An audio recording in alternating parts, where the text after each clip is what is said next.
biso to komele mukanda mi balete obinde kongobila yo corona na yo omona ko betango Martin Fayulu abengisi bana ya Congo na nzela citoyen Bosso asali meeting na Kanluka mokolo ya samedi le 11 plus de 6000 personnes na ye na ba bisi ebele atandaki na ba mama atindaki ba bisi kwa mema bango kuna corona ya lakite Augustin Kabuya mokolo même samedi le 11 septembre atie maman na matinée politique na IDPS na ba maman IDPS ngobila kuna corona ya lité na stade de batondi meke na martyr 100 000 personnes ba ko beta match à Léopard mais assemblée nationale ko pe ba ko ça plaigner na bango et pourtant bazaka kana 200 mètres à distance il n'y a jamais eu de problème biso to ko banda marche na Tchangu ko lo banda biso boto suka na première il n'y a pas de problème mais pourquoi ko pekisa biso marche pour être ba député ba ko zonga mokoya bango ba ka 500 députés tobi encore une fois on a tout compris que ngobila manœuvre les alliés pekisa biso to tambola ezala ko la ngai na moto munene soko lo bina moto munene na ofinga na za muke non na pesa 65 kg soko lo bina ngo pesa 65 kg finga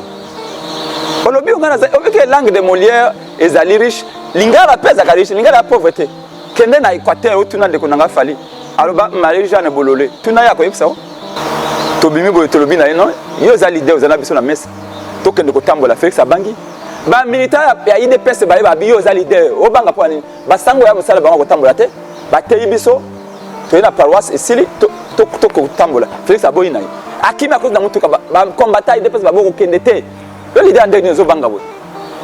Mais le président Eli Martin Fayulu était toujours avec son peuple, il est toujours avec son peuple.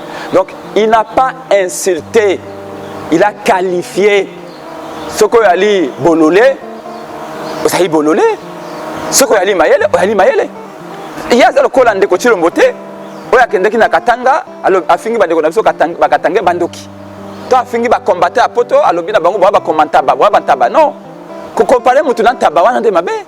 Félix est une copie certifié conforme à la Kabylie. Félix Azali une copie, il n'est pas une copie certifiée conforme à la Kabylie, à l'original. Tu es serveur central, combien d'électeurs on a 4. Tu audité serveur central. À l'époque, les agriculteurs ont des images il y a ma belle banda. L'IDPS a la mémoire courte. Vous savez, on n'apprend rien de celui qui est toujours d'accord avec vous. Félix est très mal entouré.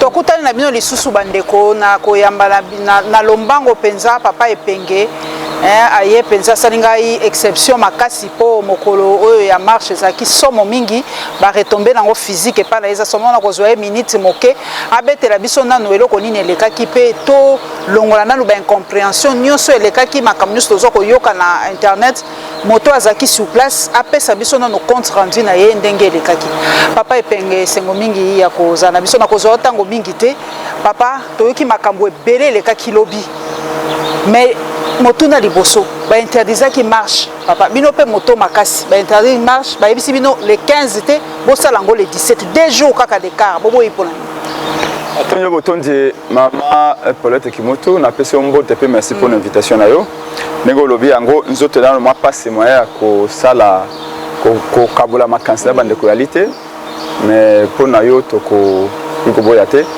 marche et vous allez interdire tété maman ba ko pekisa botambolité pamba te et alima et makomami na mobeko li konzi oyebi que article 12 il y a mobeko li konzi le biete tous les Congolais sont égaux devant la loi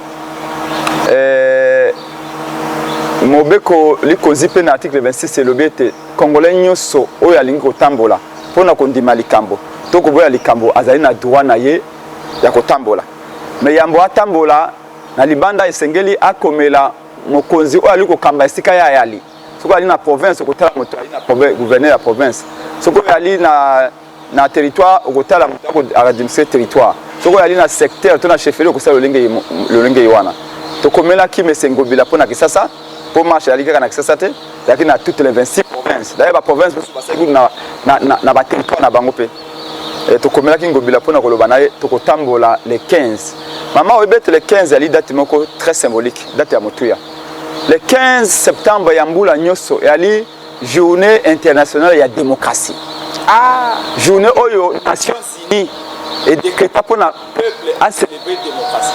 Démocratie en réalité ya linini. Et ali régime oyo to lolenge oyo bato ya mayele bakanisa ete ya ebongi okamba ekolo okambesika bato bayali. Démocratie ali esika oyo bapesaka maloba epai ya peuple. Et pour na kopesa maloba epai ya peuple esengeli seni ya na nzela. Lokola tobando tambola pour na koloba ete seni e ala ya mototeze ala ya peuple.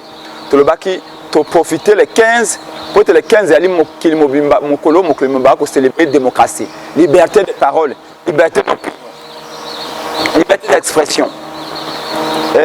Tant de komeli ngobila lobi na biso te mayebo tambola ali te pour corona et ali. Biso to komele mukanda mi balete obi ndeko ngobila. Yo corona na yo omona ko betango Martin Fayulu abengisi bana ya Congo na nzela. Citoyen Bosso a sali meeting na Kanlupa mokolo ya samedi le 11. Plus de 6000 personnes na ye na ba bisi ebele atandaki na ba mama atindaki ba bisi kwa mema bango kuna corner ya lakite. Augustin Kabuya mokolo le même samedi le 11 septembre atie maman na matinée politique na IDPS na ba mama IDPS. Ngobila kuna corner ya lite. Le kinabiso Dadju a kobeta musique awa boye na chaque club en face à grand hôtel. Azaki sobina 6000 personnes entassées les uns sur les autres. Na musique basi ba meli masanga déjà. Kuna corner ya lite. Muyemba lobaki na biso dernièrement awa été. To ya infection ya contamination est baissé sensiblement. Yango afongola ki ba bar, afongoli ba restaurant, afongoli ba hôtel, soko kei na awa na Nyangwe awa komona bato batandami peut-être zobe 8000 personnes ba komela ba kolia. OK na kikuloa kimbuta, OK kuna na côté ya Kapela bisika nyoso bato vie comme normal.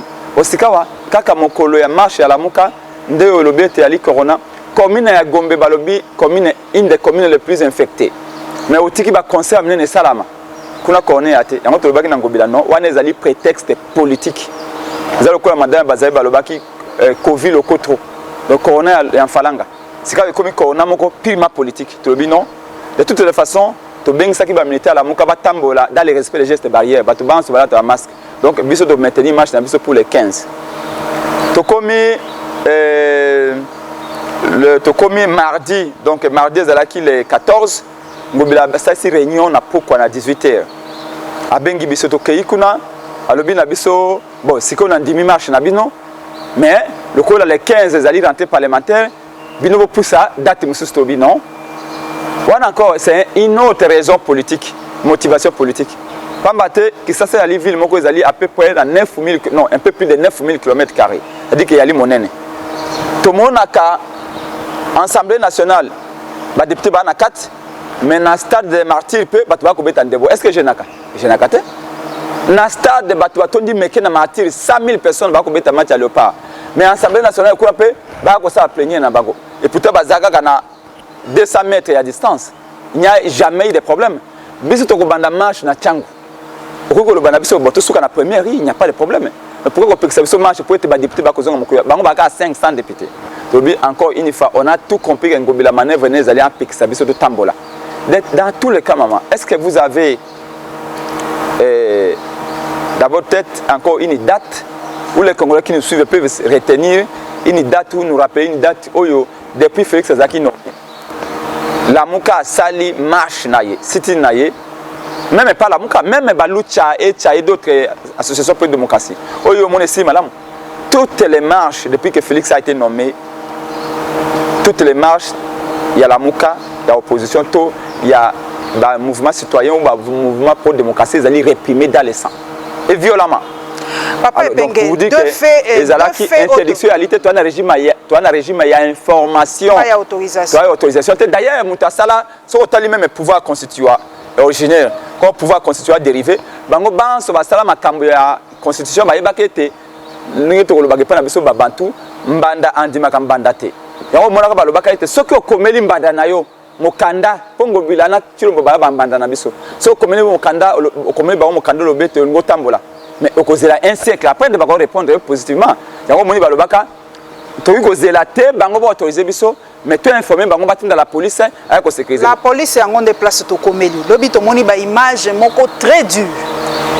tomoni ye moko Martin Fayulu ndenge baza ko kumba ye baza ko zoyer ko kotise na motuka tomoni ndenge patient ba traita ki ye tomoni ba journaliste mususu pe bimisi polémique mususu po congolais azaka toujours na eloko akoloba balobi faute eza ya ba policier te patient ligodi fala lata eloko wana elobaki azali journaliste ya RFI ba journaliste nyonso bino bozo kotinda ba journaliste na liwa olebo imposer ba journaliste balata ba gilet na bango ba organe na bango na mokongo po police et ba ko différencier journaliste na yebite un bado ou un marcheur ou quoi bino de ba kotinda ba journaliste na liwa po bozo ko imposer ba règle na ba journaliste te ba maison de presse na bango za ko imposer bango ba règle. Non maman, ça c'est un prétexte. D'ailleurs, c'est même une honte que pour le temps qui en ce sont certains. Excusez-moi, mais moi je voudrais être dans la réalité. Ce sont des journalistes qui disent ça. Un journaliste ne peut pas dire ça. Ce sont des journalistes. Parce que on a vu les journalistes à la TI et le Konaye, un signe distinctif, mais bah travailler dans la police. C'est pas la première fois. À l'époque même de Kabila ici, on a vu le Bino Mina s'est menacé. Oyo autaki kokufa wana nini boye kokanisa balata bashilete même bato ya Nations Unies mususu bato kokufa pe na Kasai ya tango bazalaki na nini donc likambo ya un signe distinctif réalité mais avant kolobela journaliste maman avant kolobela journaliste mais journaliste est avant tout une personne c'est un humain est-ce que les policiers doivent se respecter quelqu'un parce qu'il est journaliste ou parce qu'avant tout la vie est sacrée? Qu'est-ce qu'on respecte? C'est les journalistes qu'on respecte ou bien c'est la personne humaine qu'on respecte? Au moins que bongo ya batu to comme na limite ya raisonnement yangwana mokonza fingi bango babolole yangwana pe balobi pona nini écart de langage ya modèle wana ye azali moto azali ko représenter 62% population vota qui ndenge nini mokonzi bazoli mbe biso image ya président oyo ya sika ndenge azo traiter ba policier na ndenge lelo mafaza ko traiter ba policier ana droit ko finga ba policier ba bolole te ba sabe mosana mokonzi ya mboka Martin Fayulu afingi te a qualifié nde. Oh, wana qualification. Ezalo kola ngai na moto munene, soko lobi na moto munene. Na ofinga. Na za muke non? Na pesa ka 65 kg. Soko lobi na ngo pesa 65 kg finga. Olobi ngana za obike langue de Molière ezali riche, lingala pesa ka riche, lingala pauvreté. Kende na Équateur utuna de konanga fali. Aloba Marie Jeanne Bololé. Tuna ya ko yebisa. Na catégorie, moi tant basaka ba indice ya intelligence o ba benga QI. Conseil intellectuel. Il y a une catégorie, non? Il y a 100, il y a 120, il y a un génie. Il y a un conscient, il y a une intelligence normale. Ils apprennent à idiot dans 4. Bololé ya linani. Na ko personne dakis. Maman. Na moni lobby, motardi tenir la police. Je suis convaincu qu'il y a une taille de personnes qui tenir la police. A kangie lenge. Obi pas a chaye na jeep na ye. Oba sa ndenge nini? Faka simba ta na ceinture non, pas chaye na jeep. Toi simba ye na pantalon.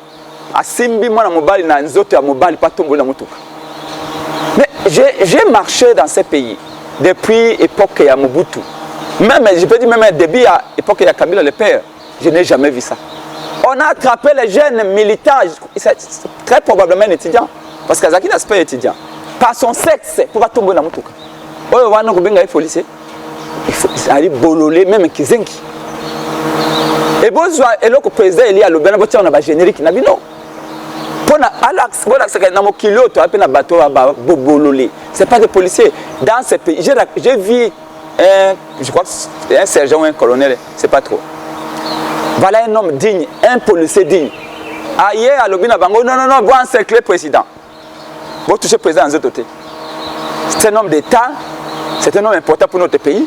Batini biso to que ça marche, kasi consommé dans autre. Eh ben Simba qui est, oui, j'ai dit bravo à celui-là. Mais malgré cela, les policiers au Bazaki na Simanaye, ils n'ont pas entendu. Un policier soi-disant en tenue civile a béni président Chimisi Azako Bendaye boy. Tant Azako Bendaye moko akeya le président Masena Djip. Supposons tozuka ka résultat nanga lokuta wana. Supposons que le résultat nanga ezalaki résultat moko ekoki ko refléter vérité. Nanga apesi na Félix Tshilombo 7 millions de voix. A attribué à Martin Fayulu 6 millions de voix. quelqu'un qui a pris 6 millions de voix de Congolais. C'est-à-dire qu'il a derrière lui 6 millions de Congolais qui les portent dans leur cœur. Moutouana, Bololé, à Motoloko, Wana Kozoya, Somboye, Moussa, pas avoir comme président Eli Martin Fona Motoko, la Saka Foufou. Vous trouvez ça normal? Félix a combattu où lui? Félix n'a pas combattu de sa vie. Tozala qui n'a awa na marche à CLC, na cathédrale Notre-Dame du Congo catholique. Deuxième marche, non, troisième marche, n'appelle à CLC. Toye, mais c'est Céline Sangwa Lobina Biso, Botala Libanda, Bansekri Biso la Mituka Kabila. Lelo, moi, to tambola réalité. Toko la Mituka Tozonga. Tobimi Boyo Tolobina, non? Yoza l'idée aux Anabiso la messe. Token de Kotambola, Félix Abangi. Ba militaire ya IDPS ba ba biyo za leader o banga po ani ba sango ya musala bango kotambola te ba teyi biso to na paroisse esili to kotambola Félix aboyi nayi akimi akoze na mutuka ba combattant IDPS ba boko kende te le leader ndeni zo banga bo. Mais le président Eli Martin Fayulu était toujours avec son peuple, il est toujours avec son peuple. Donc il n'a pas insulté, il a qualifié ce qu'on a dit Bololé, ça y Bololé, ce qu'on a dit Mayele, on a dit Mayele. Il y a le col de Kochiro Mbote, il y a quelqu'un qui n'a Katanga, a fini par Katanga Bandoki. Tu as fini par combattre à Poto, à l'objet de Bango, à Bantaba. Non, qu'on compare Moutunan Tabawana de Mabé. Président élu à l'objet de Moutuana Azali Bololé. Pourquoi? Parce qu'il n'y a qu'un Bololé de Akozan, de Konaï Congolais. Ou Azali n'a pas si mon dos quitté. Azali comme marché à Pona Goloba. C'est ni Yambala Oyotoboy, politicien à 4. Pona Akangié, à Simbien à sexe. Uninga na simbe na kingo pe batomboli moto. Moi mo bala tamba baki na mutuka. Omoni on demi so ninga longwe na moto parce que si on soulève moto avec son sexe et le mettre dans la voiture. Si tu n'es pas bololé tu es qui? Tango on quadriller parce que to bandi marche depuis histoire Congo banda. Jamais marche opposition. Et c'est banda à 7h30. Parce que nous étions déterminés. Mais Batoussou va lobiti 8h, Batoussou va journaliste, Msou va kenda qui va filmer, va lobiti 8h. Non, mais c'est justement ça. C'est justement ça. Bango, est-ce que Moyebi qui va policier balala ikuna? Oh maman. Chaque point, il y avait des policiers partout. Baka cher, il y a la police. Oh, il y a miné na ma moto, on a même 4. Plus de 20 jeeps. Au départ, il y avait plus de policiers que de gens. Vous savez pourquoi? Parce que dans notre stratégie, c'était plus une marche pacifique pour nous. La police est venue en réalité dans un champ de bataille. Donc on avait l'impression que pour eux, marche n'a pas eu coup d'État. Pour eux, c'était un coup d'État. Et pourtant, nous avons fait un coup d'État comme Agate. Dans la Guinée, on a fait un coup d'État comme Agate. Ils sont partis, ils l'ont chassé. Ici, nous avions écrit normalement et on a suivi la procédure comme la Constitution nous oblige. Donc je voudrais insister sur le fait que tu marche, on a 7h30. Mais dès que tu es à 7h30, de quadriller Malenga, Michel Mangala, Bakangi Bango. Pourquoi Bakangi Bango? Na quartier 3. Voilà, bah ça banani au tangi. Bah communicateur à la Mouka. Ok. Babimi si Bango déjà? Babimi déjà. Ok. Dans le temps de comme à 7h30, ngana zaki ma mukela sema na Bango ta on a zo koma boye. To kuti ba militaire na biso na quartier 3 ba tie Bango boye. Bakangi basinga. Bakangi basinga mama, Bakangi basinga. De quadriller Malenga bandi ko bete ba Michel Mangala liso boye. Rouge ba de tout bazaki, ba kene na hôpital le lobby awa. Même ce que le lo bengie ni misolo komona ye. Bazu na 7h bango même bisous comme na 7h30 ba dire malé comme na 7h30 mais na comme na 7h45 mais ba militaire na biso na ki wana 6h ba kangi ba tuboye na à partir ba 7h moins ba kangi bango boye ba teke ba tie ba on a selo kula ba saka fufu bazela ba jipe ko so bango. Pourquoi? Parce que ba jipe teke ba policier ba jipe zonga ki na tango adrie malinga koma boye na honorable ya décidé nani Moussa, mais comment est-ce que tu vas causer la ba bétail boye ba parlement de bukate toi la muka ba neutraliser bango nyos na makolo na oyo boye de Adrien tellement émotionné zué a tout ni même pas la police que bazaki ayemba la moko a longola bango ba filo ba kanki bango de ba moko ya civil c'est un membre de l'IDPS parce qu'on ne peut pas comprendre qu'un policier puisse être aussi violent.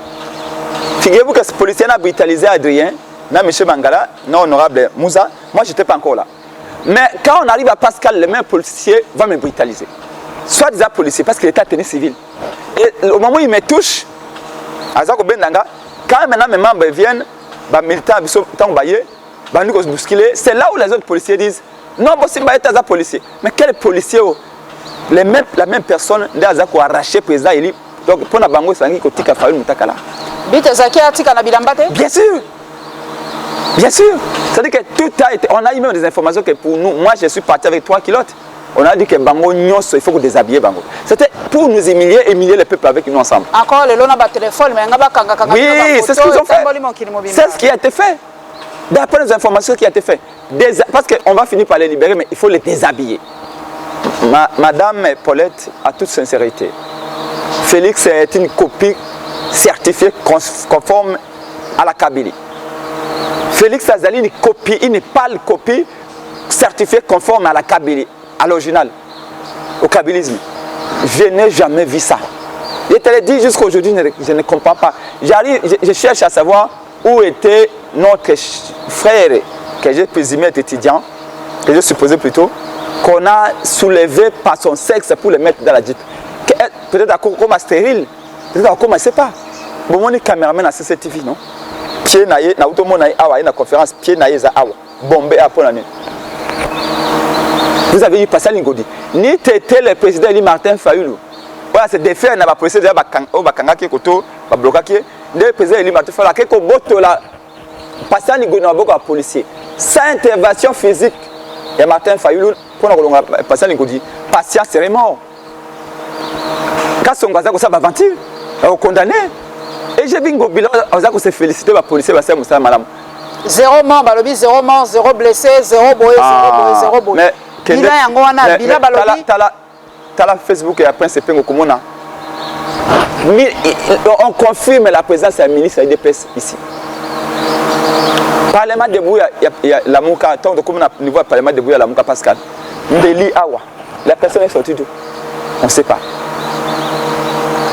C'est 14e, mais on a vu des colonnes de gens sortis de là. Avec le drapeau IDPS. Mon condiment, Fanga Nazo Soka Batin, Balobi Batin, Misapi partout, le Komi Batouba, Komi Koseka. Nazo comprendre que Aringa qui a l'Obanini par là. Mais qu'est-ce qu'on appelle des doigts qui c'est ça? Pickpocket. Baïbié, Baïbié téléphone, Comment on dit qu'on a un carbone béni, Aïbi a marché, ou à Filimbi, et carbone béni, d'ailleurs, c'est quoi, approche à Félix, c'est ce qu'il dit. Et il a témoigné. Nous tous là, madame, nous tous là, nous avons un enfant.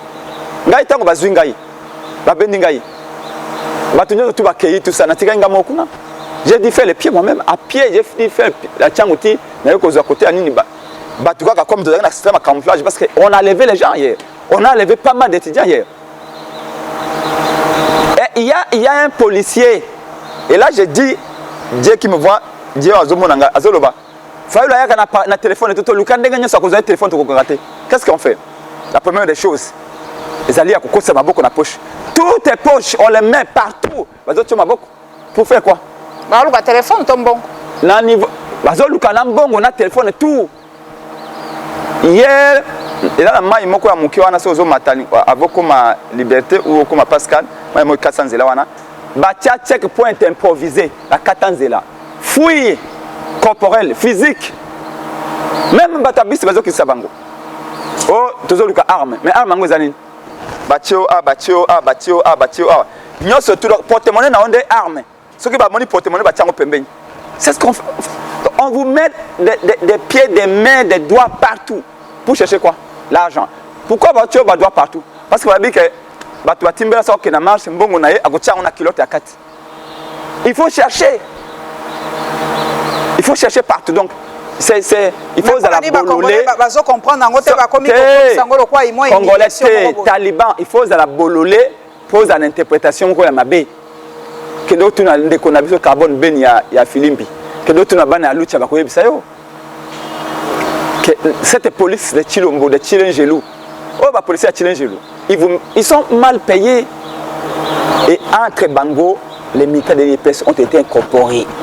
Ministre Kingaboy Kendap, vous avez tout nagaté maman, ministre Kingaboy Kendap, parce que pas dans la police. Pour faire quoi? Nous disons il y a un danger, un réel danger. Ce pays nous appartient tous, je l'ai toujours dit. Nous sommes tous des cohéritiers. Chacun de nos parents a contribué d'une manière ou d'une autre pour la Congo comme à Congo. Aujourd'hui, tu ne peux pas prendre l'armée et la police. J'ai vu encore un colonel qui a dit qu'il y a déjà à l'époque à Mobutu déjà un haut gradé à la police. Il n'a pas besoin de flatter Félix aujourd'hui pour devenir pour un CPT. Malheureusement, par un service commandé. Il y a des policiers qui ont dit que nous ne sommes pas d'accord avec nos amis. Et la félicité ces policiers-là. Malheureusement, la majorité n'a pas. Est-ce que vous avez prévu les sous marche sous pour image en boucle que malade monter lobby na télévision étrangère ezaki kaka boye. Bon, c'était ça le but en fait, c'était vendre une mauvaise image du pays pour lobby penza démocratie, chancellerie et lobby, presse étrangère et lobby. Est-ce que c'était pas le but ya marche wana? Madame, vous salir kaka image en boka. Yo zali journaliste ya kala. Il y a expérience makasi et investigation en boka au bandi de l'autre. Quand on a marché en 2011, le président Eli Martin Fayulu à l'époque, Jacques Chabane, Franck Diongo, Pierre-Jacques Chaloupa, Bakapika, tout ça, Serge Mayamba. Pour nous CNI a dépolitisé en 2011. Pour nous le serveur central, combien d'électeurs il y a 4 taux d'été serveur central. À l'époque, il y a une image de Yamabé Libanda. L'IDP a la mémoire courte. Vous savez, on n'apprend rien de celui qui est toujours d'accord avec vous. Félix est très mal entouré et d'ailleurs lui-même, apparemment, il ne sait pas où il va. Il va plutôt. Il ne sait pas où il va. Et je peux vous le dire que s'il y a des gens conscients autour de lui, ils doivent comprendre qu'ils ont fait un pas, mais malheureusement dans une très mauvaise direction. Ils vont se rendre compte très tard. Il dépêche à pouvoir par la pointe des pieds. Et il va partir de la manière la plus nauséabonde possible. On a vu dans ces pays, mon bout de 100 ans, Moukako soit 100 ans. Il en a fait combien? On a chanté ici dans le stade, dans la jeunesse, il y a un père, 100 ans, Moukako soit. Alors, Baka n'a jamais dans l'hôpital. Il a fini où? Et il a fait combien? 32 ans. Le peuple a passé 100 ans, mais ça a 32 ans. Et bon, le peuple a passé le côté, ça a bonne. Félix va s'en aller dans 2 ans, je sais de quoi je parle. Parce qu'il y a des gens qui disent que les Américains sont derrière Félix. Je peux vous certifier que les Américains, l'administration américaine n'a jamais été derrière Félix. Ne vous fiez pas avec 20 GIs en échange à des millions de dollars déversés au lobby américain. Mike est un coopérant. Je peux vous révéler des choses ici. Le secrétariat d'État américain est déterminé à rétablir les peuples là ses droits en 2023. L'Amérique a déjà dit qu'elle n'acceptera plus ce qui s'est passé en 2018 au Congo. Elle attend redorer le blason qui a été terni. Et donc, s'il y en a qui pensent que Félix... Les Américains, papa et Penge, les Américains, non, je suis d'accord avec vous. Mais je dis pourquoi gain psychologique que va courir ce bateau. Ce que l'Amérique a simanayo, il y a un président. C'est totalement faux. Juste à vous dire, je suis d'accord avec vous. Je l'avais dit. Que quand il y a des gens qui ont fait la guerre ici dans l'Est, ok, Human Watch, 739 personnes congolais tués en plein état de piège. Parce que Bazongi peut battre. Parce que Bazongi déjà. Qui me zongi dans l'Est? Akendeki kosa tourisme n'a pas kenabiso. Peut-être, moi je suis politologue de formation. Les gens ne comprennent pas, ne savent pas qu'aux États-Unis, il y a plusieurs sources de pouvoir. Les Congrès américains sont au pouvoir propre. Le Pentagone a aussi sa part de pouvoir que même le président ne peut pas empiéter. Mais vous savez que le pouvoir a toujours été un. Mais il est subdivisé. Mais aux États-Unis, ce qu'on appelle des checks and balances, la division du pouvoir est bien respectée. Mike Hammer est parti na Pentagone, le lobby est belé parce qu'aux États-Unis j'ai un lobby important, 2 millions, 3 millions de dollars, 5 millions de dollars, on peut vous donner 4 militaires, où il y a former, n'importe quoi, ils rentrent. Et tout un État comme le Congo a compté ces 20 militaires qui sont partis faire le tourisme et qui sont rentrés. En abandonnant les militaires, vous avez suivi le député Paul qui a dit 72 jours, les militaires à Béni sont restés sans ration. Mais comment pouvez-vous combattre pendant une opération aussi spéciale qui est l'état de siège en ayant les ventres vides? Vous croyez que c'est lui qui est au pouvoir vraiment a conscience de ce qu'il fait? En affamant les militaires qui sont au fond. Donc, pour nous, nous sommes convaincus que nous, on n'a pas marché pour dire, tu vends l'image à Congo Libanda Mabé. Image à Congo Libanda est Mabé par le fait que Félix a été nommé président. Et rassurez-vous, ce n'est pas l'honneur de Félix Mabé. C'est tous les Congolais qui sont mal vus. On nous prend pour des poltrons, des lâches, parce qu'on a laissé un ancien président nous imposer son successeur. Mais en tout état de cause, le plus important, ce n'est pas que mal est comme le biseau. Le plus mauvais, c'est qu'on reste dans ces mal et nous nous battons avec le président. Question que na moni bato bazolo bana tuna bino na tuna yo. Est-ce que bokomi ba allié ya PPRD po bato balobi bokomi penza boye makasi. Naningina nazwa penza confirmation pa na yo est-ce que bino FCC PPRD bokomi ba allié? Madame, comme tungisa mingi te tango ko lo ba bato le pluriel, les abattotés, les IDPS. Les militants IDPS, les talibans. Mais vous savez, madame, peut-être que vous voyez, IDPS est très jalouse. Il y a Molongani Naye Kabila. IDPS voudrait rester la femme unique, l'épouse unique du FCC. Oh. Oui. Et donc, elle est extrêmement jalouse. On les a rassurés à maintes fois. Vous resterez la seule et unique épouse de Kabila. Nous, on n'a jamais flirté avec Ngakat. Si on doit le faire, on le fera aussi au vu aussi de tout le monde. Mais pourquoi on le ferait? S'il fallait négocier avec Kabila, l'objet de Tonga au Salayango. Vous savez que Martin Fayulu est un économiste. Et un économiste connaît la valeur de l'argent. Chaque centime a été Tiranango. Parce que que Mbongo a une force à transformer Mboka. Donc Martin Fayulu comme économiste savait que si je deviens président, la présidence gère beaucoup d'argent. Et ce qui dans le Koso Mbongo, il allait accepter d'être un patin pendant 2 ou 3 ans pour vivre qu'à Mbongo. Aucune présidence, non? Dépassement chaque année. 30-40% de dépassement. Mbongo, on est qu'il y a un dernier.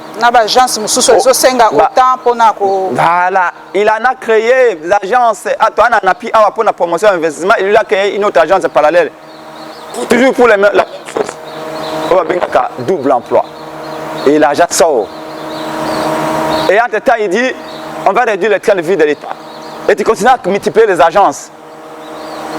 Alors qu'il y a déjà des institutions qui sont chargées, il y a que ça même ça là. C'est-à-dire qu'on ne comprend pas où on va. Il n'a pas une idée exacte de ce que dirige un État. Bissona, Mokonzi, Yamboka, Martin Fayulu, nous avons une autre vision de l'État. Mais à ce qui concerne Motuno Tuningaï, l'idée est en train de partir là. Oui, absolument, allié à FCC. Nous savions ce que le pouvoir peut donner. Nous avons négocié avec Kabila parce que nous voulions plutôt pouvoir que ça ne soit pas peuple. Tous à la libre, en rotation, en mouvement de rotation et en mouvement de translation. Ça veut dire que tous à la tête, tel, Kabila le Banabiso, non, parle celui-ci, il faut que ça bouille. Et les lots, on veut nous dire que c'est Kabila, vous tolérez. Non, personne ne lui avait donné mandat pour négocier avec Kabila. C'est pour son propre intérêt, c'est pour voyager, c'est pour éviter, c'est pas qui prend réaliser ses rêves d'enfance. Nous sommes dans la réalité, on n'a jamais été. On n'a jamais été avec Kabila. Monsieur Bando Silamelo, on a rappelé une phrase au Martin Lobby, papa Martin Lobby. Est-ce que c'est pas des coups, ce qu'on appelle des coups sous la ceinture? Comment a traité à propos Ndengwana par rapport au chef de l'État? Est-ce que les chefs de l'État courent vraiment derrière les jeunes filles? Maman. Hein? Mais, Bino, tu nanda komoko, tu yebani. Alors, makamususu, soki ngando ayebisi te ngolo ana malade yoko boyela yo soko na samai ngando mutauti na samai ayebisi yo tu sais tango IGF plutôt tango observatoire de dépenses publiques à Lobina Bino après ce qu'on a appris que 250 voyages écoutez sur 250 millions de dollars parfois faut se demander ces voyages là servent à quoi. Mais papa il y a ministre des finances bayamba qui est na Mopandi Sango ya Bwania, Sylvie Bongo, Solange Kwale na ba misusu alobi yango te, adimi yango te, alobi c'est faux. Bino Ozakamingi parfois impressionné par les bons français, la bonne diction. Mais la bonne diction ne fait pas l'intelligence. Pour un bon français, quand on articule même la lingala, vous avez impressionné, vous croyez, un membre de l'IDPS nommé par Félix Tshisekedi au ministère des Finances va vous dire quoi? Des bons, des vrais, des sincères. C'est toujours lui, le ministre des Finances, qui vous a dit que la dépense à la présidence, le dépassement et la prévision budgétaire à la présidence s'explique. Ndenge bazako kwa enjamber chaîne de dépenses, c'est normal. Comme si la présidence a le droit d'enfreindre tous les principes, toutes les lois, parce que c'est la présidence. Donc, la présidence a ça même 200%, il y a dépassement à prévision, c'est normal. Alors que dans d'autres pays, c'est du vol. Il y a toujours une marge de tolérance. On ne peut pas aller au-delà de 40%, 50% de dépassement et vous justifiez ça. Vous l'avez posé, Bandekono, quand le conseil nous va poser question. Est-ce que vous avez une élection Pembeni? Alors, oui. Combien? Oh, vous trouvez cet homme sincère? Les statistiques ont été inventées pourquoi? Pour donner une certaine idée, une proportion. Un ministre des Finances, un mesure en termes de pourcentage à peu près 40%. Et une photographie en termes chiffrés. Donc pour vous dire que nous, on ne peut pas croire ça. Donc, biso na FCC, tu as un côté. Toloba qui n'a communiqué, n'a biso vola n'a communiqué avec malam. Tobi, oh, nous sommes bengami congolais.